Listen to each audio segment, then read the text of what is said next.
Hi, I'm Sean Carney, the President and CEO of 40 Days for Life. Today we will talk about bigotry and bullying. Bullying often gets thrown around these days, but we have a great example in Scotland that we will get to in a moment. If you live in the United States of America, you need to go outside, if the FBI has not yet raided your home, and kiss the ground in thanksgiving for living in a free country where we still have rights and we still have the freedom of speech. The United States has spread freedom of speech around the world. We've also spread abortion around the world and set a very shameful and high standard as before Roe v. Wade was overturned on June 24th, we allowed abortion through all 40 weeks, something most countries, although they claim to be pro-abortion and care about reproductive rights, most countries in Europe go nowhere near that. Much of Europe would be the most conservative pro-life state in America during the Roe v. Wade years here because they limit it to 12 weeks. But America, we shamefully spread abortion around the world. It was the second time in U.S. history that we dehumanized a segment of our population, something that we did not vote on. Dred Scott dehumanized blacks, and then Roe v. Wade dehumanized the unborn, not because of the color of their skin, but because of their size and location. And thank God that all-male Supreme Court in 1973, the current Supreme Court, a much diversified group of people, in 2022, dragged us out of 1973 science, got us out of the dehumanization business, something the Supreme Court needs to stay out of, and overturn Roe versus Wade, sending shockwaves throughout the world. But freedom of speech is being persecuted around the world in places that you wouldn't normally find. I've said many times it is easier to do a 40 Days for Life in China and work with the Chinese government than it is the government of Scotland. And how can that be? Because Scotland represents Braveheart, one of the greatest movies of all time. Would you be willing to trade all the days from this day to that for one chance, just one chance, to come back here and tell our enemies that they may take our lives, but they'll never take our freedom?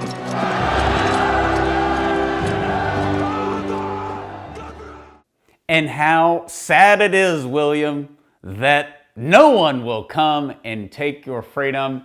Your country will forfeit it itself and implode on itself by restricting free speech. In comes Nicola Sturgeon. She is the First Minister of Scotland. She does not like 40 Days for Life. She is trying to ban 40 Days for Life. And why? What has happened? I'm sure that everybody wants loads of evidence of what could have occurred. Somebody must have shot an abortion doctor. An abortion facility must have been bombed. Surely there was assault and battery on the street. No, it's none of those things. When you ask for why she wants to ban 40 Days for Life from her country, well, she gave us the answer on a recent BBC documentary. I think it is wrong to make people going into a clinic or a hospital feel even more anxious than they already do. That's it. That's it. And that should be enough. That is her opinion. She does not think it's moral. We should just pack up and put ourselves in the penitentiary. Whenever you go through all the articles, I've done so many interviews in the UK, I just spoke at their March for Life, and freedom of speech is very important in the UK. That's why we're focusing on this, because if it falls in England and throughout the UK, it's over in Europe. We just had a huge case won in Germany, which is great. We're winning free speech in Germany. We're losing it in Scotland. When you read the articles, we'll put some of the claims against 40 Days for Life on the screen. Claim number 1, it's concerning. Claim number 2, deeply distressing. Claim number 3, this is the most popular, intimidating. Let's also turn to Scotland's Lord Advocate. This is what the lawyer says. Because everybody's saying, well, there's no violence, these people are peaceful. The Scottish 40 Days for Life volunteers are peaceful. It's great campaigns. We were actually accused that we were going to be violent when we first went over there in 2017, when we were invited. And 40 Days for Life started in 2017. And then it wasn't. And even The Guardian said, oh yeah, this is what they said it was. It was peaceful, just like it had been in the rest of the UK for so many years previous, going back to 2010. But they said, oh yeah, it is peaceful. So this is what the lawyer said in response to somebody saying, look, there's no violence. What are they doing wrong? This is her response. It may very well be silent prayer, almost standing in judgment, is far more damaging to the young woman than hurling names and abuse at her. So it may very well be that silent prayer is dangerous. Well, this isn't some mystery thing out in the clouds. We have 40 days for life in public. So let's take a look at some of the scary psychiatric abusers that are out there in Scotland. Let's show some of these photos. These are the people that are intimidating. These are the people that are causing everyone to be concerned. These are the people that are causing anxiety. These are the people that are labeled deeply distressing in Scotland. So because 40 Days for Life in Scotland is peaceful, because we've never had an incident, because we have these heroes that are using their freedom of speech that William Wallace wanted y'all to have, because they're doing that, they're no longer focusing on the local 40 Days for Life leaders, they're focusing on us. And here is where Nicola Sturgeon goes on the attack on the good old US of A. Here's her quote. Am I surprised that they want to try to export that to other countries and to stir up the same kind of opposition to women's rights? No, I'm not, but I'm pretty determined that I will do everything I can to resist it. So she's blaming Americans. She's done this in many of her interviews. She says these are Americans that have exported this. They've invaded. They've come to our country. It's their fault. Why are they doing this? Years ago, The Guardian said that this was birthed, interesting use of words, in the Wild West hills of Texas. And now Nicola's saying, you're invading my country. Save it. Save it. This woman is so disconnected from her own people. These are Scottish volunteers. She is attacking her own people, her own constituency, because she's so out of touch. It's typical of politicians around the world. She's attacking. I live in Texas. This woman has no power over me. I haven't invaded Scotland. I was invited to Scotland. The people were very pleasant. It was a beautiful country. It was awesome. I was invited there to speak in 2017. I haven't been back since. No one's invaded. She is in denial that these are Scottish babies being aborted. She is in denial that these are Scottish women being helped by Scottish volunteers of 40 Days for Life, and that people of Scotland want 40 Days for Life. Now, if she doesn't like 40 Days for Life, or she says, yeah, but other people in Scotland don't want 40 Days for Life, then that's okay. That's called public discourse. But to ban your own people makes you a bully. And I think that's exactly what this woman is. She could care less. She looks down on the Scottish 40 Days for Life volunteers. She looks at them with disdain, and she wants to use her power to get rid of them. Everything else is just rhetoric. There's been a million different articles in the BBC and the Guardian and all this. All this is a bigoted view of people who disagree with you in the public square. And you have the power, so you want to ban them. And you can ban 40 Days for Life. You can look at those people and say, you religious idiots with your backwoods beliefs and your embrace of science, we're going to get rid of you. You can do that, but you can't do it and call yourself a free country. You can't do it and say that you're a democracy. You can't do it and say that you encourage freedom of speech. And that is why the only analogy we can use is the analogy of North Korea and China. And Nicola's no stranger to North Korea. It was during the COVID crisis where she staged a filming of children praising her for her leadership during COVID.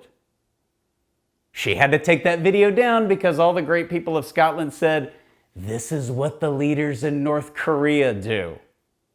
She had other ties to North Korea and that they support her party, which is fine. That's Scottish politics. Her husband is the president of their party, which seems shady, but I'm sure that's perfectly okay in Scotland. And She's received praise of if she leads her party to Scottish independence, which I don't think she should be the leader of that. She'll be locking everybody up who makes her uncomfortable. Then, if she does that, if she gets Scottish independence, then North Korea would love to work with her because, quote, as one reporter put it, we really like the Scottish whiskey.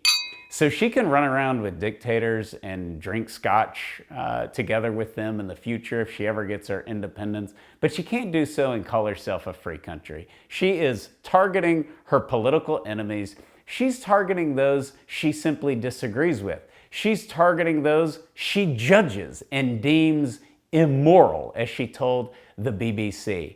She is a bigot. She doesn't like us because of our beliefs. She doesn't like people in Scotland, her own people, who are pro-life. And she has the power, according to her, to ban them from the public square. So if people get offended that we compare you to China or North Korea, you should look at what you're doing, because those are the only comparisons. We don't do that in the United States of America. There are a lot of people that disagree with 40 Days for Life, and they have a voice, and we protect their voice. And so have so many liberals, including Ruth Bader Ginsburg, who said that buffer zones were simply un-American, as buffer zones have been rejected 8 times in the United States of America. So you can ban those who don't break any laws. You can ban those who are peaceful. You can label prayer as abusive, which is just absurd. You can do all of these things not because they're legal, not because there's evidence of violence and it's a threat to the common good.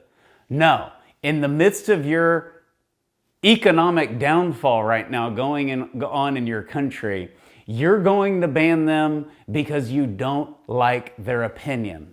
And this is why bigotry blinds leaders all too often. And it's happening to Nicola Sturgeon, and it's happening to so many politicians around the world. But she is leading the way, and it's absolutely embarrassing. I'm so proud of all of our wonderful leaders and volunteers in Scotland, because this woman hates you. She looks down on you. She's a complete elitist. She's out of touch. And certainly, as she says that we are causing anxiety, we are making people uncomfortable. Some people. And that's what bigotry does. She'll take the opinion of some people and say, now we're going to ban you because some people don't like your opinion. But will you, with equal weight, listen to people who 40 Days for Life has helped since 2017 in Scotland and since 2010 in England? Are you going to listen to the people we've helped? This is what she is, quote, resisting. She's resisting this baby boy. She's resisting this baby girl.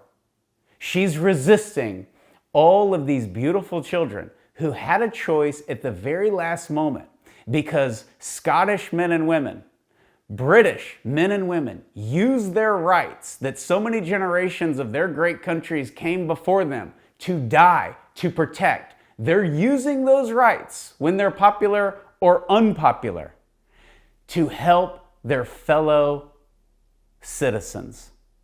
And they don't need a bureaucrat government official who's supposed to be improving the economy. I guess there's no inflation in Scotland right now. They're supposed to be doing their job, and instead, they're so blinded by their bigotry, they're targeting those they don't agree with. They're labeling those they disagree with and banning them from the public discourse. And it is all too appropriate. These ties to North Korea, her being compared to North Korea during COVID. I didn't even learn that until all this happened. It doesn't surprise me one bit that she did that. No wonder she took the video down. But when you target a group of people because you don't like their opinion and they've committed no crime, bigotry is the only word. And so we're going to encourage all the people in Scotland. We are going to fight this. We're going to fight it legally and support our volunteers in Scotland because their own leader is targeting them. But we will fight this legally, and We fought it in England where they arrested a 76-year-old grandmother for praying the rosary, and we won that case. We won, and that case was in Liverpool. We won in Nottingham, where the judge literally had to tell, the city attorney said, well, we're not targeting them because they're pro-life, whenever they introduced buffer zones, and the judge said, well, madam, it sure appears that way, and threw the case out. And so we will defend them because we're defending freedom of speech in the West. And it's very, very important. We know people disagree with us. We know that people agree with us, but we also believe in freedom of speech. And there are many bullies in our country, in the United States, but many more in Scotland, and they're at the top. And Nicola's leading the charge. Sturgeon's leading the charge. She is an absolute bigoted bully. She's like Biff from Back to the Future, who's just telling us to get lost. So why don't you make like a tree and get out of here? So we have to resist Biff, and we have to resist the bigotry and use our freedom and use our rights because it is worth it. And here is one woman to give you an example of how out of touch Sturgeon is. This is one example of what can happen in Scotland when they embrace their history of freedom and their history of freedom of speech, and they ignore their stuck-up, out-of-touch leaders. Here's what one mom said about 40 Days for Life, and it wasn't a report of violence, it wasn't a report of harassment, it wasn't a report of intimidation or any of the nonsense that we've heard or not heard as we're accused of so many things without any substance. Here's one testimonial from Natasha in Scotland. My boyfriend and I had been dating for 4 years and I got pregnant. We went in for an abortion. We both went there, and as we started the procedure, I asked the nurse to show me the ultrasound. She refused and said that she would print it out for me after the treatment. Before the procedure, I got scared and heard a voice telling me not to do it. I refused, and then the doctor got really angry with me. I told him that he can't force me to have an abortion. So I came outside for about 3 hours, and as I walked past, there were 4 40 Days for Life people, and they asked me how I was doing and encouraged me not to go through with it. They gave me some leaflets with so many details about the procedure. So when things got really hard and I needed someone to talk to, they offered their cell phone number and I was able to call one of their volunteers. Cheats, pretense, deceits, lies, and a whole lot more. That's all I was given. And yet I was able to overcome that to have my bouncing baby boy. He's so cute, hairy, and gorgeous. I'm so blessed to have him. I can't stop looking at him. So this is what Nicola Sturgeon in Scotland is resisting. This is what she thinks is immoral, as she told the BBC. This is what people find distressing, is real choice. Real choice. And over 70% of women who have an abortion say that they felt some kind of pressure or coercion. And yet you don't want your freedom of speech in your country to be used to offer an alternative or at least be a listening ear before this important life decision. So if Scotland wants to ignore freedom of speech, if Scotland wants to ban or lock up those who disagree with them or forbid them from taking part in public discourse, they can do so. But they are North Korea and they are China if they do that. That is just a fact. We've had many 40 Days for Life campaigns in China. We have never had this from their government. And it is literally illegal to protest their government in their country because they do all the abortions. And yet they worked with us and we were able to have a 40 Days for Life, no incident and no comments from their government officials. And yet in Scotland, it is a daily basis from this woman who's supposed to be running her country, who's supposed to be fixing the economy, and she's picking on these local, peaceful, Scottish volunteers. They're not Americans. The women going in are Americans and the babies aren't Americans. They're from Scotland. And so you either represent them or you don't. The one thing is for sure, she is bigoted towards them, but we will not be deterred. We will fight for freedom of speech because stories like that are worth it, no matter what out-of-touch politicians think of it.